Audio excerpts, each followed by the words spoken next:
పౌలు రాసిన మొదటి కొరింథీయులకు రాసిన పత్రిక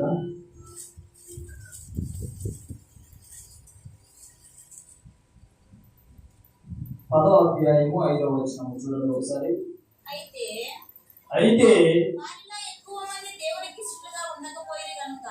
వారిలో ఎక్కువ మంది దేవునికి ఇష్టలుగా ఉండకపోయేది కనుక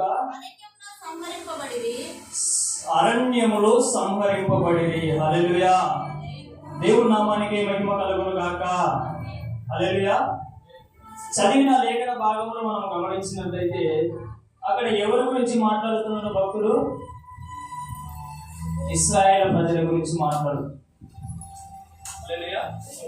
ఇశ్రాయేలు ప్రజల గురించి దేవుడు అక్కడ ఏం చేస్తున్నాడు? భక్తుని ద్వారా మాట్లాడుతున్నాడు. ఏమని?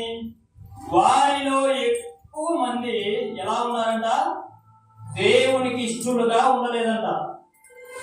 కనుక అరణ్యంలో వాళ్ళందరూ కూడా సంహరింపబడ్డారంట. అందుకే కానాను దేశంకి వెళ్ళకపోకుండా చాలా మంది ఏమైపోయినారు? మరణించారు. హల్లెలూయా. దేవుడు తన ప్రజల పట్ల ఎంత కృప చూపించాడంటే, ఐగుప్తు దేశంలో వారు బానిసత్వంలో ఉన్నప్పుడు ఎంతో కఠినమైన పనులు వారికి, గట్టి పనులు వారికి ఇచ్చేవారంట. వారు చేసేదానికంటే అత్యధికమైన వెట్టి పనులు వారి మీద పెట్టి వారిని ఇబ్బంది పెట్టేవారంట. హల్లెలూయా. మూర్ఖ స్వభావం కలిగి ఆ ఐగుప్తు ప్రజలు ఏం చేసినారు? ఇశ్రాయేలు ప్రజల్ని చాలా అంటే చాలా నలగొట్టి బాధ పెట్టి పనులు చేయించుకునేవారంట. ప్రతి విషయంలో కూడా వారిని ఏం చేశారంట? హేళన చేసేవారు, నిందించేవారు, అవమానించేవారు, కొట్టేవారు, చంపేవారు. అటువంటి దుర్మార్గమైన ఒక ప్రదేశంలో దేవుని ప్రజలు ఉండిపోయినారు. అటువంటి సమయాలలో ఉండిపోయినప్పుడు ఇశ్రాయేలు ప్రజల్ని ఎవరు చూశారంటే దేవుడు చూశారు. హల్లెలూయా. దేవునికి మహిమ కలుగును గాక. ఇశ్రాయేలు ప్రజల్ని ఎవరు చూశారు? దేవుడు చూశాడు. దేవుడు చూసి అందులో నుంచే ఒక మనిషిని, ఒక ప్రవక్తను లేపి ఏం చేశాడు? ఏదైతే నరక వేదన పడుతున్నారో, ఏదైతే వెట్టి పనులు చేస్తున్నారో, వారు చేసేదానికంటే మరీ అధికమైన పనులు పెట్టి ఇబ్బంది పెడుతున్నారో అటువంటి ప్రజల నుండి, అటువంటి దేశం నుండి దేవుడు ఇశ్రాయేలు ప్రజల్ని కాపాడాలని ఉద్దేశించాడు. హల్లెలూయా. అందులో ఒక అతన్ని గుర్తించి ఏం చేశాడంటే, మోషే అనే అతనికి దేవుడు ఎన్నుకున్నాడు. దేవుడు ఎన్నుకొని ఏం చేశాడు? ఇశ్రాయేలు ప్రజలందరినీ కూడా ఐగుప్తు దేశంలో నుంచి బయటికి తెచ్చాడు. హల్లెలూయా. దేవునికి మహిమ కలుగును గాక. ఎటువంటి ఇబ్బందుల నుంచి, ఎటువంటి కష్టాల నుంచి, మరణాల నుంచి, ఆకలితో దప్పికతో చచ్చే స్థితి నుంచి దేవుడు మోషే ద్వారా బయటికి తెచ్చాడు. అయితే ఈ ప్రజలు ఎలా ఉన్నారండి? ఈ ప్రజలు ఎలా ఉండాలా? మాటకు ఏం చేయాలా? వింటూ ఏం చేయాలా? పాటిస్తూ వాళ్ళ జీవితాలను ఏం చేసుకోవాలా? బాగు చేసుకోవాలా. కానీ ఈ ప్రజలు ఏమైపోయినారంట? అయిష్టముగా తయారైపోయినారంట. ఎవరికి? కాపాడిన దేవునికి, రక్షించిన దేవునికి తిరిగి నూతన జీవితం ఇవ్వాలని ఆయన మనసులో అనుకున్న దేవునికి ఏం చేశారంట? వీళ్ళందరూ కూడా అయిష్టముగా తయారైపోయినారంట. సరే, ఎవరో కొత్తలే, మనకు తెలియదులే, మన కోసం ఏం చేశారులే అని వాళ్ళ అయిష్టంగా తయారవలా. అప్పటికే వాళ్ళు అనేక మేలులు దేవుని చేత నుంచి పొందుకున్నారంట. హల్లెలూయా. వాళ్ళు కొద్ది దూరం ప్రయాణించిన వెంటనే ఏమైపోయినారు? ప్రయాణించక ముందు అయితే ఆ 10 తెగుళ్ళ ద్వారా దేవుడు ఏం చేశాడు? వారిని బయటికి రప్పించాడు. లాస్ట్ లో ఎటువంటి ఆశీర్వాదం చేత పంపించాడో తెలుసా? వాళ్ళ దగ్గర ఉండే బంగారము, రథములు అన్నిటిని కూడా ఎత్తుకుపోయే విధంగా ఆశీర్వదించాడు. హల్లెలూయా. అంత కఠినమైన ప్రాంతం నుండి దేవుడు విడిపించాడు. విడిపించి బయటికి రాగానే మళ్ళీ ఒకటి ఎదురైంది. ఏంటిది? ఇశ్రాయేలు ప్రజలకి బయటికి రాగానే ఒకటి ఎదురైంది. ఏమైంది? ఎర్ర సముద్రం ఎదురైంది. హల్లెలూయా. ఎర్ర సముద్రం ఎదురైతే వీరేం చేయాలా?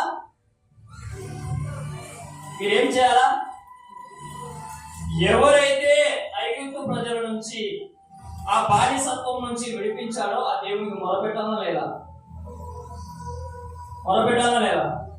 వారు ఆ పని చేయకోకుండా ఇతన్ని, ఈ ప్రజలందరినీ విడిపించడానికి ఒక మనిషిని ఏర్పరచుకున్నాడు కదా, ఆ మనిషిని దగ్గర పోయి కొనుగుతున్నారంట. హల్లెలూయా. చూడండి, కీర్తనల గ్రంథం 78వ అధ్యాయం 10వ వచనం చూడండి ఒకసారి. 78:10 వచనం. వారు దేవుని నిబంధనను గైకొనకపోయి ఆయన ధర్మశాస్త్రము అనుసరింపక నల్లగా పోయి. హల్లెలూయా. ఆయన క్రియలను, ఆయన వారికి చూపిన తన ఆశ్చర్య క్రియలను వారు ఎంతటి క్రియలు చూపించాడంటే,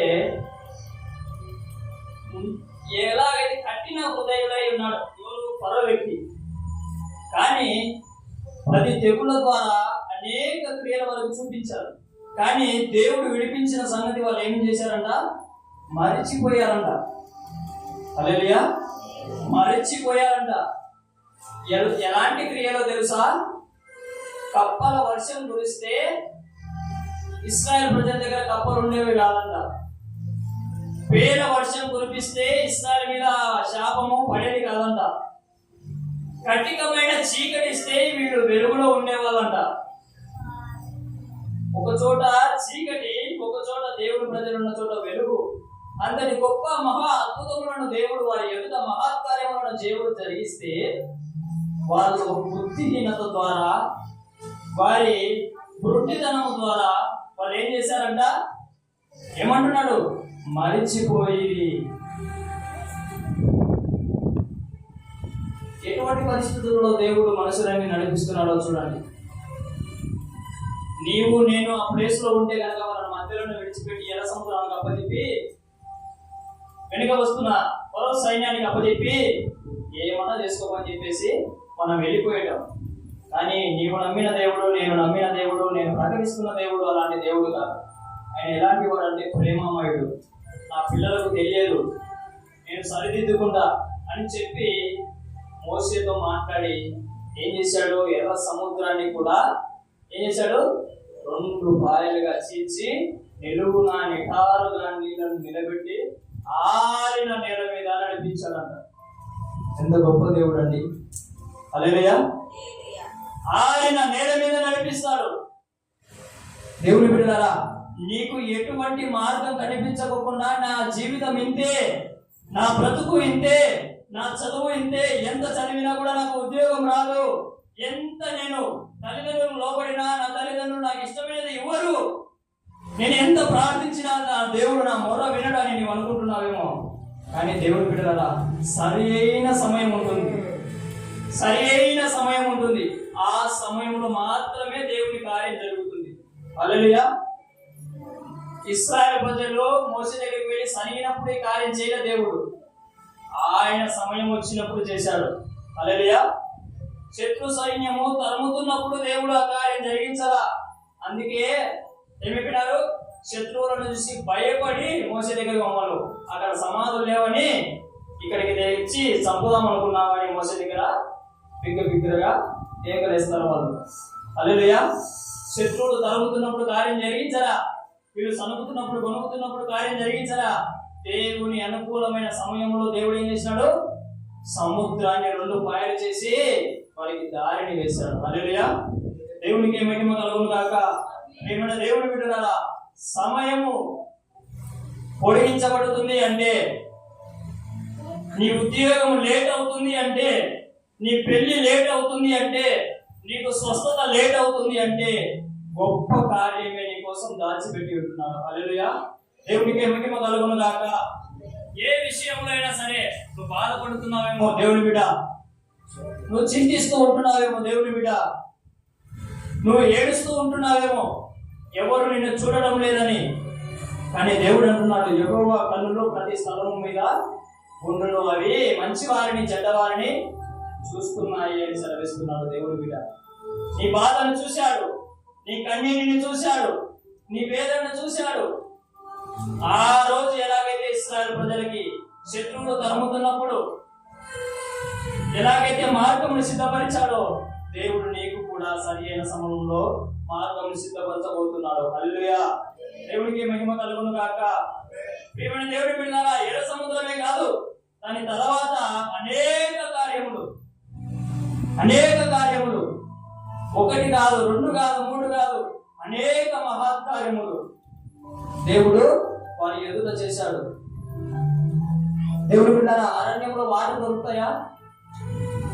అరణ్యంలో వాటర్ ఉంటాయా? లేవు. కానీ కొండ నుంచి అంట వాళ్ళకి ఏం చేశాడంట దేవుడు? చూడండి 15వ వచనం చూడండి. అరణ్యములో ఆయన కొండలు చీల్చి సముద్రమంత సమృద్ధిగా వారికి నీరు త్రాగించెను. హల్లెలూయా. దేవునికి మహిమ కలుగును గాక. నీవు ఏదో చిన్నది కోరుకుంటున్నావేమో, కానీ నా దేవుడు సమృద్ధితో నింపేవాడై ఉంటున్నాడు. హల్లెలూయా. వాళ్ళు అనుకున్నారంట, నా నాలుక తడిస్తే చాలు అనుకున్నారంట. ధనవంతుని లాగా ఒక్క చుక్క నీరు దొరికితే చాలు మేము బ్రతికిపోదాం అనుకున్నారంట. వాళ్ళని దేవుడు అత్యధికమైన ప్రేమతో ప్రేమిస్తున్నానని వాళ్ళు గుర్తించలేకపోయినారు. చూడండి, అక్కడ ఏమంటున్నాడు? కొండలను చీల్చి వాళ్ళు సముద్రం అంత సమృద్ధిగా వారికి నీరు త్రాగనిచ్చెను. హల్లెలూయా. కొండలలో నుండి ఆయన నీటి కాలువలు రప్పించెను, నదుల వలె నీరు ప్రవహింపజేసెను. హల్లెలూయా. దేవునికి మహిమ కలుగును గాక. నువ్వు కాదు ఉద్యోగం గురించి ఎదురు చూడాల్సింది, నీ దగ్గరికి వచ్చి ఉద్యోగం కోసం వెయిట్ చేసే రోజులు దేవుడు ఇవ్వబోతున్నాడు. హల్లెలూయా. దేవునికి మహిమ కలుగును గాక. నువ్వు ఎప్పుడు కూడా ఆలోచించకూడదు, నా ఏజ్ అయిపోతుంది, నా చదువు అయిపోతుంది, నా పరిస్థితి అయిపోతుంది, నా ఇంట్లో ఉన్న డబ్బు అంతా ఖాళీ అయిపోయింది, నాకు ఇక మార్గమే లేదని ఎప్పుడు కూడా వెనకడుగు వెయ్యద్దు. విశ్వాసం నీవు దేవుడి మీద ఉంచితే కార్యము దేవుడే చేస్తాడు. హల్లెలూయా. మోషే జీవితము 80 సంవత్సరాలకు అయిపోయింది అనుకున్నాడు, కానీ అప్పుడే ఏం చేశాడు? స్టార్ట్ చేశాడు, మొదలు పెట్టాడు. నిజమైన జీవితం అంటే ఈ లోకంలో పుట్టి మరణించడం కాదు, దేవునిలో పుట్టి మరణించడం. హల్లెలూయా. తిరిగి జన్మించడం. హల్లెలూయా. దేవునికి మహిమ కలుగును గాక.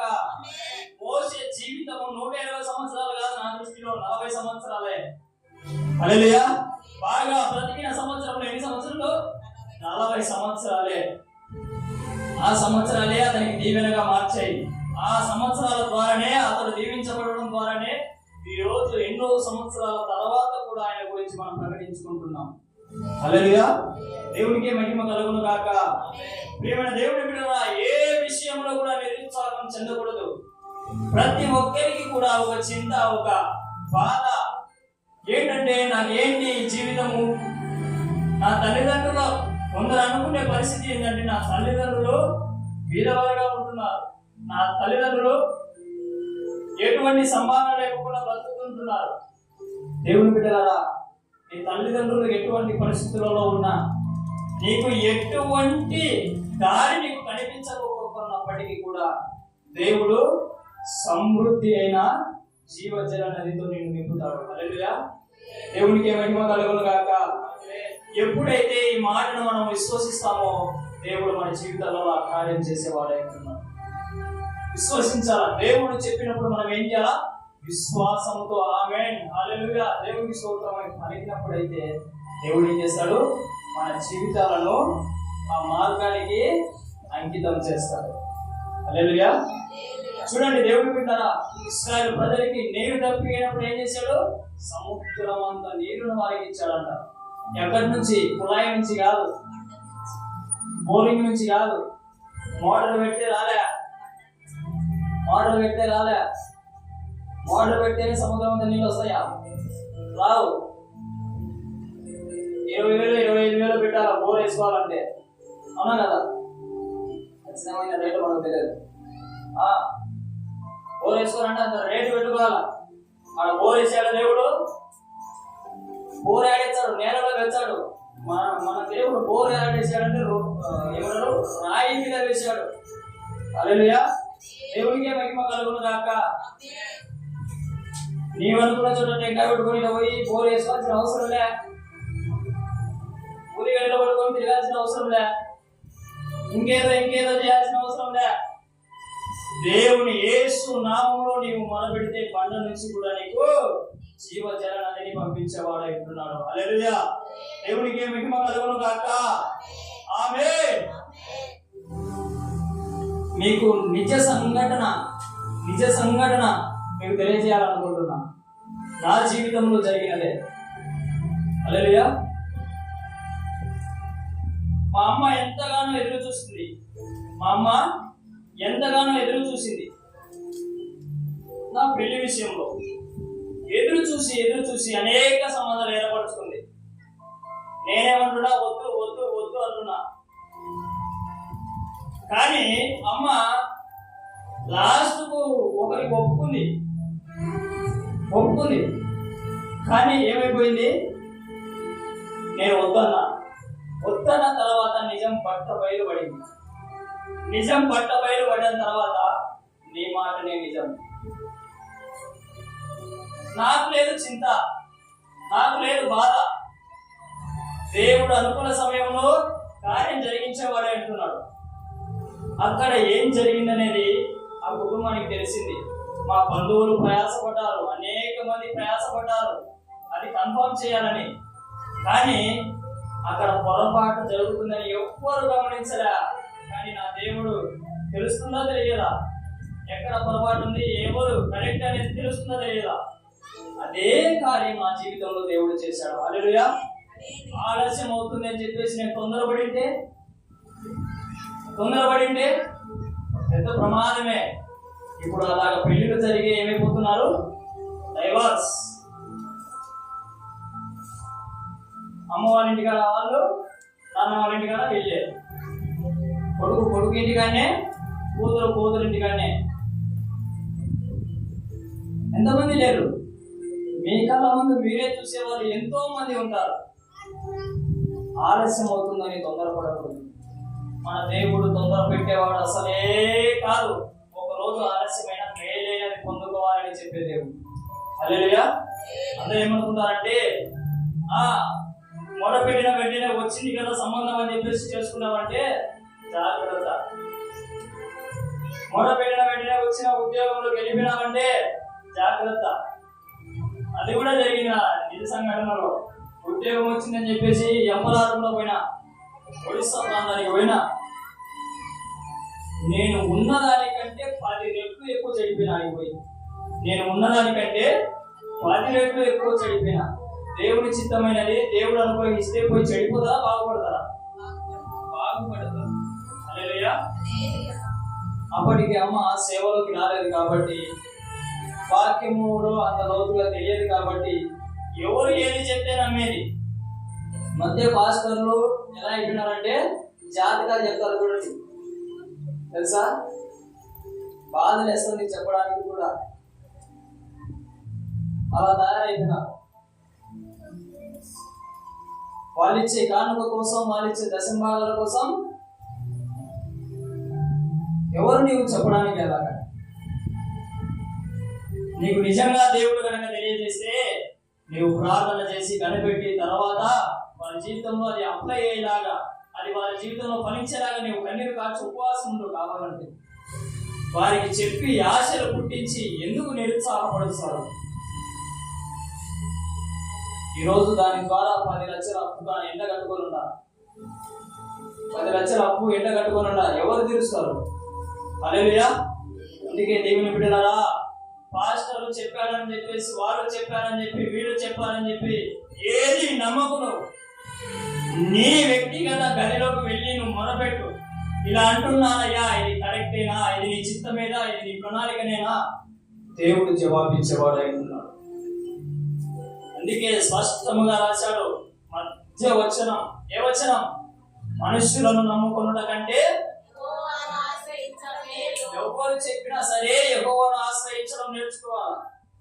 ఎవరు చెప్పినా సరే యెహోవాను ఆశ్రయించడం నేర్చుకోవాలి. దేవుని బిడ్డలారా, దేవునికి మహిమ కలుగును గాక. నా బిడ్డలు అలాగా పొరపాటు చెందకూడదని నేను ఈ మాటలు ఎవరేమనుకున్నా సరే అని చెప్పేసి నేను చెప్పగలుగుతున్నా. నేను ఇలాంటి మాటలు ఎప్పుడు చెప్పలేదు అనుకుంటా. హల్లెలూయా, దేవునికి మహిమ కలుగును గాక. ఏ జీవితంలో కూడా నీవు పొరపాటు చెందకూడదు. నీ దేవుడు నిన్ను పొరపాటులో వేసేవాడు కాదు, సరి అయిన దారిలోనే నడిపించేవాడు. తప్పు మార్గంలో పోతే ఒక్క నిమిషం ఉన్నాడండి ఆయన. నీవు తప్పు మార్గంలో వెళ్ళిపోతే ఒక్క నిమిషం ఉన్నాడు, నిన్ను గద్దిస్తూనే ఉంటాడు. హల్లెలూయా, దేవునికి మహిమ కలుగును గాక. చూడండి, సామెతల గ్రంథము 1వ అధ్యాయము 23వ వచనం చూడండి ఒకసారి. నా గద్దింపు విని తిరుగుడి,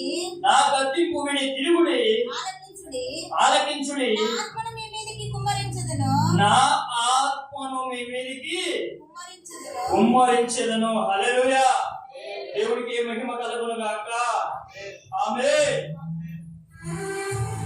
దేవుడు గద్దిస్తాడు. నీవు పొరపాటు చెందుతున్నప్పుడు, నీవు తప్పుదారిలో వెళ్తున్నప్పుడు, నీవు ఏదైతే ఇదే కరెక్ట్ అని తొందరపాటులో వెళ్తున్నప్పుడు దేవుడు నిన్ను గద్దించినప్పుడు దానికి లోబడు. వచ్చింది కదా ఆశపడి వెళ్ళిపోవాకు, వచ్చింది కదా తొందరపడి వెళ్ళిపోవద్దు, వచ్చింది కదా అని చెప్పేసి తొందరపడి చేసుకోకూడదు. ఏ వ్యాపారంలో అంటే ఆ వ్యాపారంలో అడుగు పెట్టకూడదు. హల్లెలూయా, ఏది దేవుని చిత్తం, ఏది దేవుని ప్రణాళిక, దేవునికి అనుకూలమైనది ఏంటి? దేవుని బిడ్డలారా, నేను మీకు ఒకటి తెలియజేస్తాను చూడండి. ఈ సందర్భం వచ్చింది కనుక,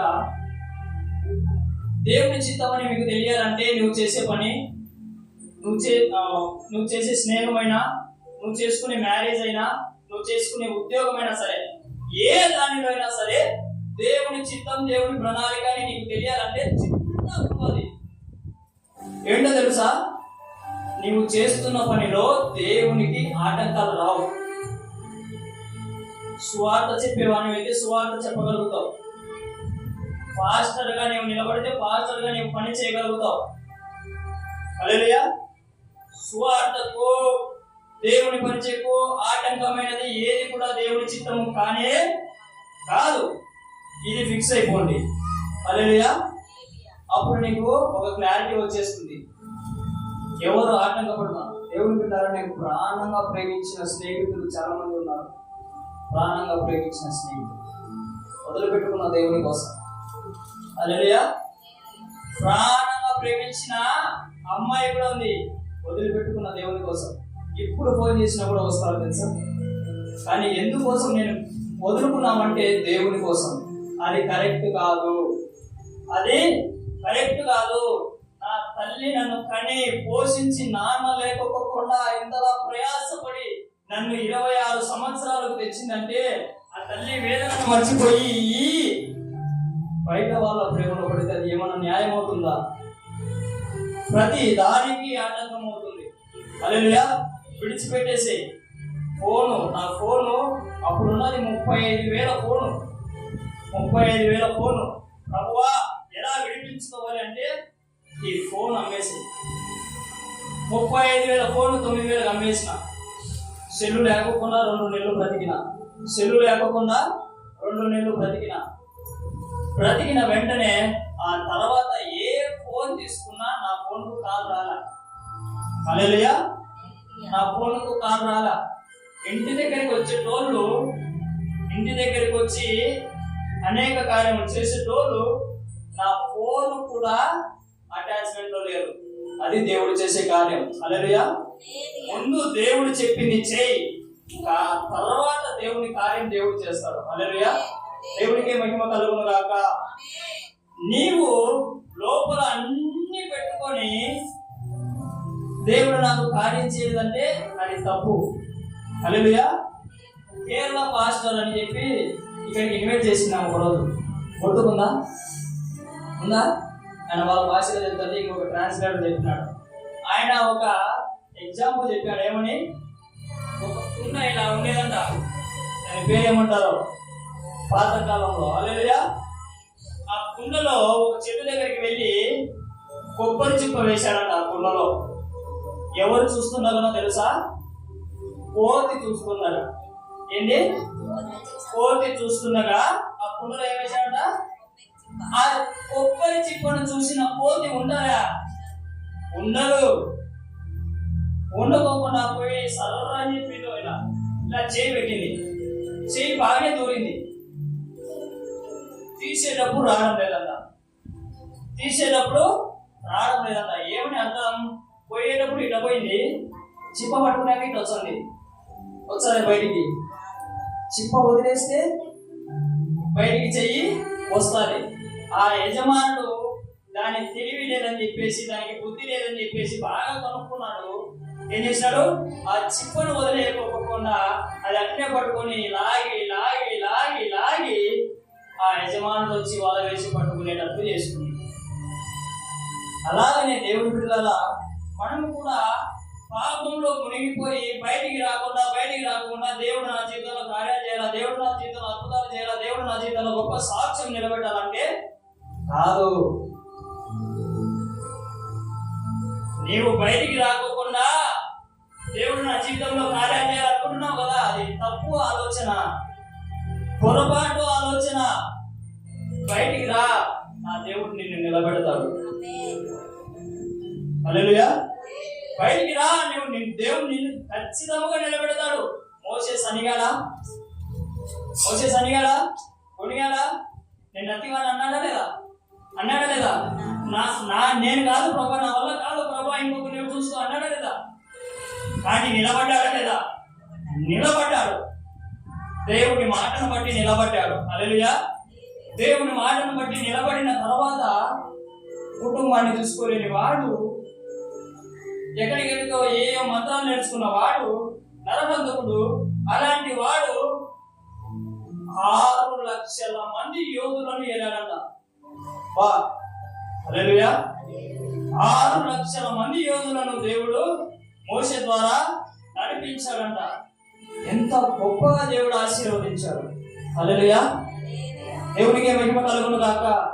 దేవుని బిడ్డలారా, నీవు కనుక దేవుని మాటకు లోబడితే నీ కళ్ళకు బలహీనమైనవన్నీ దేవుని ద్వారా నీవు ఫలములోకి తెచ్చుకుంటావు. హల్లెలూయా. నీ చేతుల ద్వారానే ఏది నేను చేయలేనని మధ్య ఆగిపోయావో అక్కడి నుంచే మళ్ళీ ఏం చేస్తాడు? నిన్ను లేవనెత్తి నడిపించేవాడై ఉంటున్నాడు. హల్లెలూయా. దేవునికే మహిమ కలుగును గాక. గద్దింపు మాట అంటే ఎవరికి కూడా ఇష్టం ఉండదు. అందుకే కూతురు ఎగిరిపోతున్నారు, కొడుకులు ఎగిరిపోతున్నారు. ఏదన్నా తప్పు చేసినప్పుడు తల్లి కొడుతున్నప్పుడు ఏం చేస్తున్నారు? హోదా నేను బతుకుతా, నా కొద్ది నేను సంపాదించుకుంటా, నా ఇచ్చర్ కొద్ది నేను బతుకుతా, నువ్వు ఎవరు అన్న పేరు నువ్వు ఎవరు అంటుంది పాప. రెక్కలు ముక్కలు చించుకొని కష్టపడిన తండ్రిని నువ్వు ఎవరు అంటున్నాడు కొడుకు. అలాంటి కొడుకు కూతురు ఉన్నా ఒకటే, ఊడిపోయినా ఒకటే. దేవుని బిడ్డలారా, మన దేవుడు ప్రతి విషయంలో కనికరించేవాడు కాబట్టి, ప్రేమ చూపించేవాడు కాబట్టి, కృపను కుమ్మరించేవాడు కాబట్టి మీ పని సాగుతుంది. నువ్వు తప్పు చేసినప్పుడే, పాత నిబంధన గ్రంథంలో ఉన్నప్పుడు రాళ్లతో కొట్టి చితకపాదమని అంటాడు. ఆ ఆజ్ఞ కనుక ఇప్పుడు ఉంటే ఎంతమంది చచ్చేటోళ్ళు? నిజమంటారా? ఎంతమంది తల్లిదండ్రులకు వేదన కలిగిస్తున్నారు, ఎంతమంది తల్లిదండ్రులకు బాధను మిగులుస్తున్నారు. నువ్వు చచ్చిన తర్వాత నువ్వు పోతే పోతావు, బాగా బతికినావంటే బతకలేవు, బతకలేకపోకుండా మళ్ళీ తిరిగి వస్తావంటే రావు. అన్నీ చచ్చిపోతున్నావు, ఊరేసుకోను, లేదంటే పురుగు మందు తాగో ఏదో తాగి. కానీ నీ తల్లిదండ్రులు ఉన్నారే, వాళ్ళు బాగా ఏడుస్తున్నారు ఇంటి దగ్గర కూర్చొని. నిన్ను కన్నవాళ్ళు ఉంటున్నారు కదా, నీకోసం వాళ్ళు చింతిస్తున్నారు. నీకు అది గుర్తుకు రావడం లేదేమో. జాగ్రత్త దేవుని బిడ్డలారా. దేవుని గద్దింపుకు లోబడినట్లయితే దేవుడు తన ఆత్మను ఏం చేస్తాడంట? కుమ్మరిస్తాడు. ఆత్మను కలిగిన వాడు, వాడికి అసాధ్యమైనది ఏది లేదు. హల్లెలూయా. ఆత్మతో నింపబడిన వానికి ఏది కూడా అసాధ్యమైనది ఏది లేదు. ఎందుకంటే వాడు ఆత్మ ద్వారా నడిపించబడతాడు. దేవుని ఆత్మ నిన్ను కనుక అభిషేకించింది అనుకో, నీకు జ్ఞానం ఉంటుంది. దేవుని ఆత్మ కనుక నీలో ప్రవేశించింది అనుకో, నీవు జ్ఞాన వివేకము గలగా ఒక బిడ్డగా, దేవుని కుమారునిగా, కుమార్తెగా తయారవుతావు. దేవుని బిడ్డలారా, ఆత్మతో నింపబడిన వారి లక్షణాలు ఒక 5 మాటలు నేను చెప్పి ముగించేస్తాను. ఆత్మను కలిగిన వాడు ఒక్క రోజు కూడా ప్రార్థన చేయకుండా ఉండలేడు. అది ఏదో స్తోత్రం స్తోత్రం ప్రభువా అని చెప్పేసి ముగించే ప్రార్థన కాదు. ఆత్మ వశము కలిగి దేవుడు నీ చేత చేపించాలనుకున్న ప్రార్థన ఖచ్చితంగా వాళ్ళు ఆ రోజు చేసి తీరుతారు ఖచ్చితంగా. ఎంత సమయం లేదైనా, ఉదయం ప్రార్థించకుంటే మధ్యాహ్నం అన్నా, మధ్యాహ్నం ప్రార్థించుకుంటే రాత్రి అన్నా, రాత్రి కూడా ప్రార్థించకుంటే వేకువ జాములు అయినప్పటికీ కూడా వాళ్ళు ఏం చేస్తారు? ప్రార్థన చేస్తారు. రెండవదిగా, వాళ్ళు వాక్యం ధ్యానించకోకుండా ఉండలేరు. వాళ్ళు ఎందుకో తెలుసా? వాక్యం ఏమైనదంటే దేవుని హృదయం అయినది. ఒక భక్తుడు ఏమన్నాడంటే, ఈ బైబిల్ గ్రంథంకు ఒక పేరు పెట్టాడు, ప్రేమలేఖ అని. అన్ని ప్రేమలేఖలు పాపంలోకి ఈడ్చుకెళ్తాయేమో, నేను నరకంలోకి ఈడ్చుకెళ్తాయేమో, అన్ని ప్రేమలేఖలు నేను ఉరశిక్షలోకి తీసుకెళ్తాయేమో, లేదంటే ఆత్మహత్యలోకి తీసుకెళ్తాయేమో, కానీ ఈ ప్రేమలేఖ మాత్రం పరలోక రాజ్యం నిన్ను తీసుకెళ్తుంది. ఈ ప్రేమలేఖ మాత్రం నిన్ను గొప్ప స్థాయిలో నిలబెడుతుంది. ఇది పాపం నుంచి నిన్ను విడిపించి పరిశుద్ధమైన జీవితంలోకి ఈ ప్రేమలేఖ నిన్ను తీసుకెళ్తుంది. దేవుని బిడ్డలారా, దేవునికి మహిమ కలుగును గాక. అందుకే ఏం చేయకూడదు? మనము గద్దింపులకు వెనకడుగు వేయకూడదు. సామెతల గ్రంథంలోనే ఒక మాట ఏమని, తండ్రి శిక్షించిన కుమారుడు జ్ఞానవంతుడు. దేవుని బిడ్డలారా, ఎవరైతే గద్దింపు మాట వింటారో వారిని దేవుడు ఎక్కువగా ఇష్టపడతారంట. అతి ఎక్కువగా ఇష్టపడతారంట. హల్లెలూయా. చూడండి, ఒక రాయి ఉంది. ఆ రాయిని మొలా శుద్ధ తీసుకొని కొట్టి కొట్టి కొట్టి కొట్టి కొట్టి కొట్టి ఏం చేశారంటే ఒక విగ్రహాన్ని చేశారు. ఆ విగ్రహానికి పూలేస్తారా? ఆ విగ్రహానికి కుంకుమ పెడతారా? ఆ విగ్రహాన్ని నగలేస్తారా? ఆ విగ్రహానికి అనేక రకాలుగా పూజ చేస్తారా? అది అంత కనపరచబడడానికి కారణం ఏంటి? మొట్టమొదటిగా ఒక శిల్పి చేతిలో బాగా చెక్కబడింది, నొప్పి తట్టుకుంది కాబట్టి. అదే కనుక నేను నా వల్ల కాదంటే అది అంతగా కనపరచబడేది కాదు. హల్లెలూయా. దేవుని బిడ్డలారా, దేవునిలో మనము కూడా ఏం చేయాలి? ప్రతిరోజు గద్దింపు మాటల ద్వారా చెక్కబడుతూ ఉండాలి. ఒక ఇనుప పనిముట్టు తయారవ్వాలంటే కొలిములో ఏం కావాలని?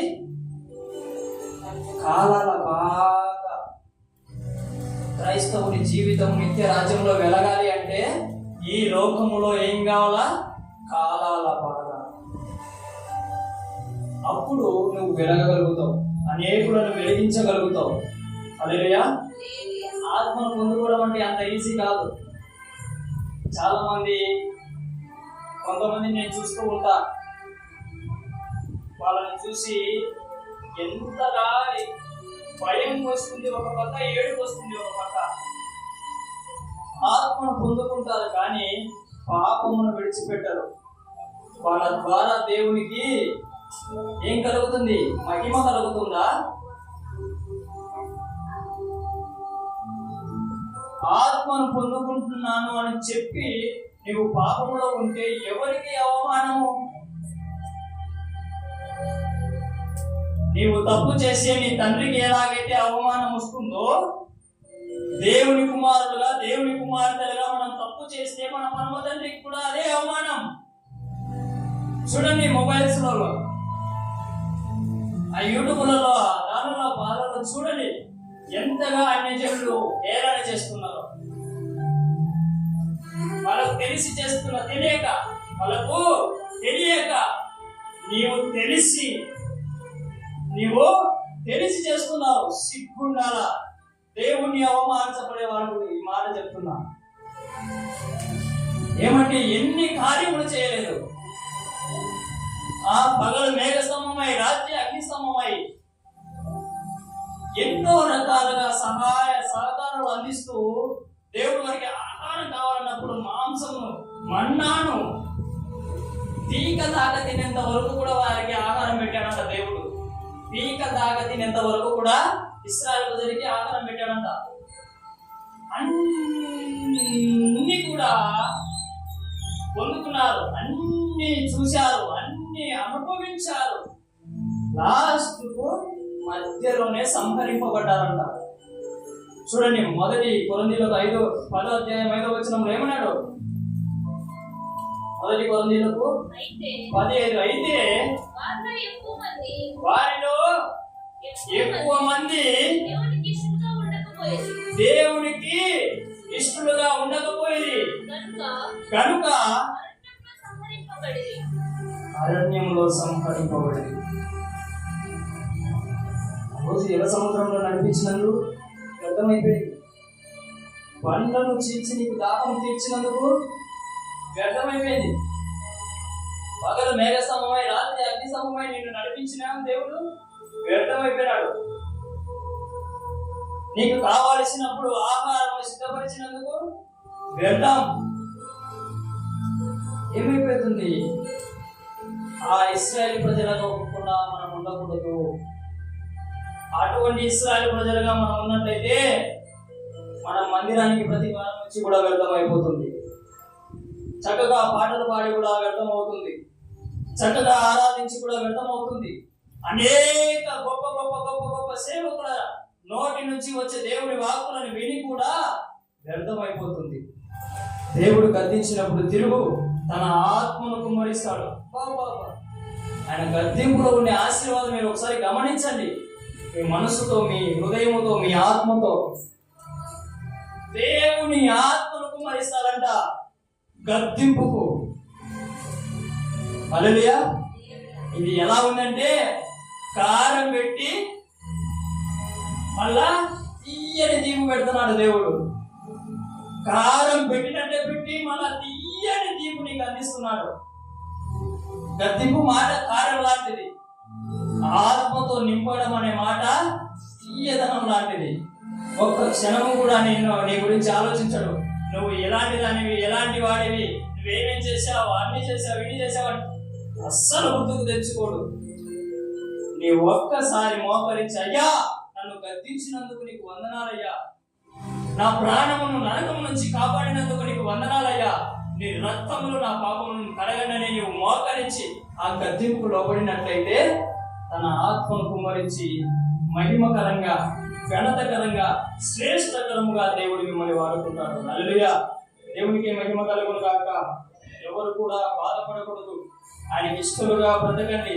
ఖచ్చితంగా దేవుడు అనుకూల సమయంలో మీ కార్యములను జరిగించేవాడై ఉంటున్నారు. హల్లెలూయా. ఇక్కడ 2 చేతులెత్తి హల్లెలూయా. దేవునామానికి మహిమ కలుగును గాక. ఆమేన్. దేవుడి మాటలను 30ంతలుగా, 60ంతలుగా, 100ంతలుగా ఫలింపజేయును గాక. ఆమేన్. అందరం మోకరిద్దాం. ఒక్క నిమిషం చిన్న ప్రార్థన చేద్దాం.